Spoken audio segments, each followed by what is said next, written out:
মমতা বন্দ্যোপাধ্যায় বৈঠক করলেন বিধায়কদের সঙ্গে বড়সড় বার্তা দিয়েছেন 2026-এ কিভাবে কোমর বেঁধে নামতে হবে তার সঙ্গে গুরুত্বপূর্ণ বেশ কিছু আলোচনা কি হয়েছে বৈঠকে জানাবো আজকের ভিডিওতে।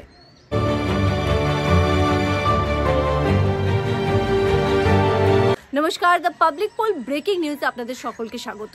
2026-এর নির্বাচনে আর কয়েক মাসই বাকি রয়েছে, আর যেখানে দিল্লির যে রেজাল্ট সেটা রীতিমতো চোখে আঙুল দিয়ে দেখিয়ে দিয়েছে যে বিজেপি যেভাবে সেখানে ফল করেছে, রীতিমতো পালা বদল হয়েছে। সেখানে তৃণমূল কংগ্রেস অবশ্যই যে বাংলার নির্বাচন বা বাংলার পরিস্থিতি এক নয়, কিন্তু তারপরেও একটা কথা কোথায় বলে না, কথায় যে ইফস অ্যান্ড বার্ডস থেকে যায়, তো সেটা কিন্তু তৃণমূল কংগ্রেসেরও থেকে যাওয়ার সম্ভাবনা রয়েছে। আর সেখান থেকেই কিন্তু অনেক এমএলএরা একটা বিষয় বা একটা প্রশ্ন নাকি এই বৈঠকে করেছেন বা জিজ্ঞেস করেছেন যে কোথাও কি 2026-এ কোনো জোট করার সম্ভাবনা রয়েছে, মানে তৃণমূল কংগ্রেস কি কারুর হাত ধরবে। তো সেক্ষেত্রে নাকি জানা যাচ্ছে যে মমতা বন্দ্যোপাধ্যায় স্পষ্ট বলে দিয়েছেন, সে বার্তা দিয়েছেন যে না, তৃণমূল কংগ্রেস যেভাবে জিতে এসেছে সেইভাবেই নিজেদের দক্ষতায় আবারও 2026-এ জয়লাভ করবেন, এ কথাই কিন্তু মমতা বন্দ্যোপাধ্যায় নাকি বলেছেন, সূত্রের খবর। আর এই বার্তা তার দেওয়ার পর স্পষ্টভাবেই কিন্তু রাজনৈতিক বিশ্লেষক যারা রয়েছেন তারা বলছেন যে এই বার্তা রীতিমতো কংগ্রেসকেই দিয়েছেন মমতা বন্দ্যোপাধ্যায়। কারণ আমরা জানি সেই ইন্ডির জোট, যদিও বা 20 বাউ জলে সেই ইন্ডির জোট, কিন্তু তারপরেও একটা প্রশ্ন থেকে যায়, যেহেতু লোকসভা নির্বাচনের আগে যেভাবে ইন্ডি জোটের কথা সামনে এসেছিল, বিজেপি যেভাবে নিজেদের বিস্তার করছে ক্ষমতা, সেটাকে রোধ করতে যেভাবে কংগ্রেস তৃণমূল আপ সব এক জায়গায় হয়েছিল, যদিও বা সেটা 20 বাউ জলে এবং সেটা নিয়ে বহু বিতর্ক রয়েছে এই মুহূর্তে, কিন্তু তারপরেও একটা সম্ভাবনা থেকে যাচ্ছিল যে রাজ্যে কি করবে। কারণ কংগ্রেস আর তৃণমূল কংগ্রেস তারা কি এক জায়গায় এসে ভোট কাটার যে কাজটা কংগ্রেস কোথাও একটা করতে পারে, যেটা নিশ্চয়ই আমরা দেখেছি যে ঘটনা ঘটেছে কংগ্রেসের, সেটা হচ্ছে দিল্লিতে কিন্তু দেখা গিয়েছে যে কংগ্রেস যেভাবে ভোট কেটেছে সেক্ষেত্রে কিন্তু অনেকটাই লাভবান হয়ে গেছে বলা যেতে পারে যে বিজেপি। সেরকম কোনো ঠিক সেম সিচুয়েশন সেটাও কোনো যে বিজেপির যে ভোটগুলো রয়েছে সেটাকে কাটার জন্য তৃণমূল কংগ্রেস কি কোনোভাবে জোটে যাবে কংগ্রেসের সঙ্গে, এটা একটা বড়সড় প্রশ্ন কিন্তু শুধু দলের মধ্যে নয়, সাধারণ মানুষের মধ্যেও ছিল। আর সেখান থেকেই মমতা বন্দ্যোপাধ্যায় স্পষ্টই বার্তা দিয়ে দিয়েছেন যে না, একাই লড়বে তৃণমূল কংগ্রেস। যদিও বা বৈঠকে নাকি খুবই গুরুত্বপূর্ণ বেশ কিছু বিষয় নিয়ে আলোচনা করেছেন তিনি। সবার আগে যারা নন পারফর্মাররা রয়েছেন, মানে যারা ভালো ফল করে, যে বিধায়করা যে এলাকায় ভালো কাজ হয়নি বলে মমতা বন্দ্যোপাধ্যায়ের কাছে খবর রয়েছে, সেই এলাকার যে যারা এমএলএরা রয়েছেন তাদের কিন্তু ভালো করে ক্লাস নিয়েছেন মমতা বন্দ্যোপাধ্যায়, জিজ্ঞেস করেছেন যে কেন এরকম হচ্ছে এবং আগামী দিনে 2026-এর আগে তাদেরকে কিভাবে চলতে হবে, মানুষের আরও কাছে কিভাবে পৌঁছতে হবে, কিভাবে বার্তা দেওয়া হবে মানুষকে, তৃণমূল কংগ্রেস কি কাজ করছে, সেই বিষয় নিয়ে কিন্তু মমতা বন্দ্যোপাধ্যায় বিশেষভাবে নজর দিতে বলেছেন। আর রাজনৈতিক মহলের একাংশ যেটা এই মুহূর্তে আলোচনা করছে যে মমতা বন্দ্যোপাধ্যায় কিন্তু 2026-কে খুব একটা হালকাভাবে নিতে চাইছেন না। কারণ যে ঘটনা দিল্লিতে দেখা গেল, যেভাবে মনসদ দখল করলো বিজেপি, সেক্ষেত্রে অবশ্যই ওখানে 1.5 কোটি ভোটার্স, আর এখানে তার 7 গুণ বেশি পশ্চিমবঙ্গে ভোটার, সেটা একটা খুবই আলাদা ছবি। কিন্তু সেটা হলেও তৃণমূল কংগ্রেস মমতা বন্দ্যোপাধ্যায় কিন্তু কোনো রকম ঝুঁকি নিতে চাইছেন না। কারণ মমতা বন্দ্যোপাধ্যায় নিজেও দেখেছেন যে কিভাবে পালাবদল হয়, কিভাবে বাম শাসকদেরকে সরিয়ে মমতা বন্দ্যোপাধ্যায় তৃণমূল কংগ্রেস ক্ষমতায় এসেছিল, এবং সেটা মমতা বন্দ্যোপাধ্যায় নিজের খুব ভালো অভিজ্ঞতা যেহেতু রয়েছে, তিনি কিন্তু কোনো রকম ঝুঁকি নিতে চাইছেন না। কারণ ফ্লোটিং ভোটার্স বলেও কিন্তু ভোটার্স থাকে, আর সেটাকেও তিনি গুরুত্ব দিতে চাইছেন। কারণ এমনিতেই শহরের যে অঞ্চলগুলি সেখানে তৃণমূল কংগ্রেসের যে ভোট পার্সেন্টেজ কমেছে, সেটা নিয়ে কিন্তু যথেষ্ট চিন্তিত রয়েছে তৃণমূল কংগ্রেসের নেতৃত্ববৃন্দ। তবে এটা একটা স্পষ্ট বিষয় যে মমতা বন্দ্যোপাধ্যায় কিন্তু এই বৈঠকে একটা বার্তাই দিয়ে দিলেন যে কোনো রকম জোটে কিন্তু যাচ্ছে না তৃণমূল কংগ্রেস। 2026-এ নিজেরাই তারা লড়াই করবেন, নিজেরাই কিন্তু রীতিমতো আবারও জয় লাভ করবেন।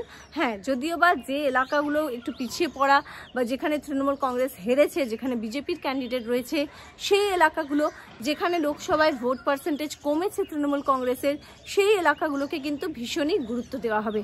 তবে একটা বিষয় যে এবারের যে বৈঠক সেখানে কিন্তু একেবারে স্পষ্ট হয়নি যে মমতা বন্দ্যোপাধ্যায় এবারে 2026-এ নতুনদের নাকি পুরাতনদের কাদেরকে বেশি গুরুত্ব দেবেন।